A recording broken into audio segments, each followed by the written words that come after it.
महोदय, अब तो हमारा तिरंगा झंडा भी हमसे ये पूछने लगा है कि क्या बात है भारत, आजकल फहराने से ज्यादा मैं कफन में दफनाने के क्यों काम आ रहा हूँ।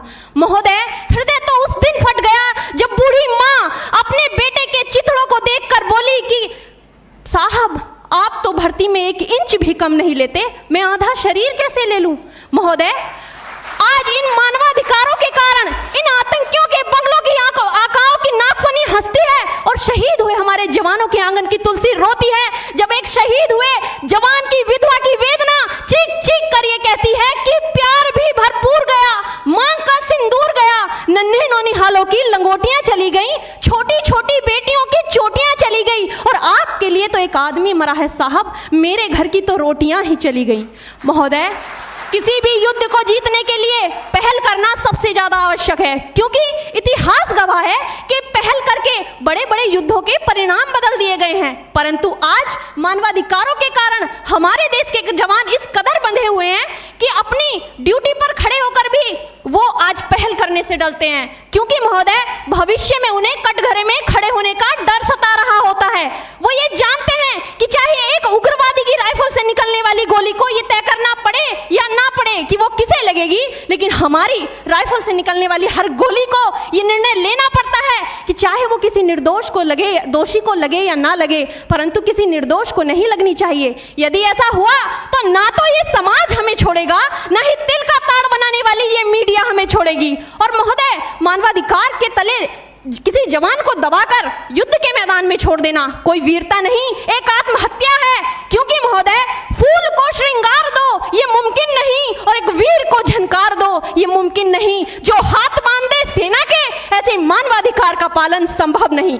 महोदय, आज सत्यनिष्ठा के मार्ग पर चलते हुए भी हमारे देश का जवान इन आतंकवादियों, इन पत्थरबाजों से डरता है, क्योंकि वो जानता है कि उसकी राइफल से निकलने वाली गोली अगर टारगेट को हिट नहीं भी करेगी तो भी 400 मीटर तक जाएगी, और यदि इस बीच वो किसी निर्दोष को लग गई तो महोदय, हमें अपनी नौकरी से हाथ तक धोना पड़ सकता है।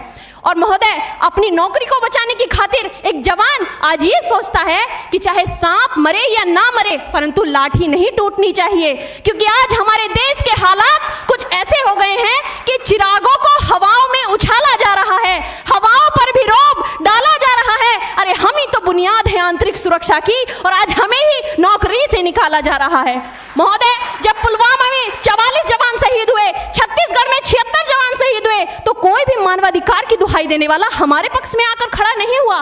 परंतु जब जेएनयू विश्वविद्यालय में एक देशद्रोही के द्वारा भारत तेरे टुकड़े होंगे, अफजल हम शर्मिंदा हैं जैसे देशद्रोही नारे लगते हैं, तो सारे मानवाधिकार के ज्ञाता आकर उसके पक्ष में खड़े हो जाते हैं। तभी तो क्या कहा था उस देशद्रोही ने कि तुम एक अफजल को मारोगे, हर घर से अफजल निकलेगा। तो मैं भारत की बेटी अपनी भारतीय सेना की तरफ से आज ये ऐलान करती हूँ कि उस घर में घुसकर मारेंगे जिस घर से अफजल निकलेगा, वो कोख नहीं पलने देंगे जिस कोख से अफजल निकलेगा।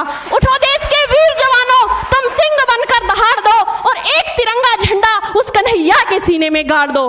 महोदय, अंत में अपनी वाणी को विराम की ओर ले जाते हुए मैं सिर्फ इतना ही कहना चाहूंगी कि मुझे अफसोस है अपने देश की न्यायिक प्रक्रिया पर, जहां आज भी रात के 12 बजे अजमल कसाब जैसे आतंकी के लिए सर्वोच्च न्यायालय के दरवाजे खोल दिए जाते हैं। ऐसे देश से मानवाधिकारों की अनुपालना करते हुए आतंकवाद और उग्रवाद से कभी नहीं निपटा जा सकता। मानवाधिकार के नाम की दुहाइयां देने वालों, सीमा पर लड़ा नहीं जाता चरखों से शोलों के आगे, रामायण पढ़ी नहीं जाती सीमा पर गोलों के आगे। धरती के घोर कुहासे को एक सूरज ही हर सकता है, क्योंकि एटम बम से रक्षा केवल एटम बम ही कर सकता है। जय हिंद, जय भारत।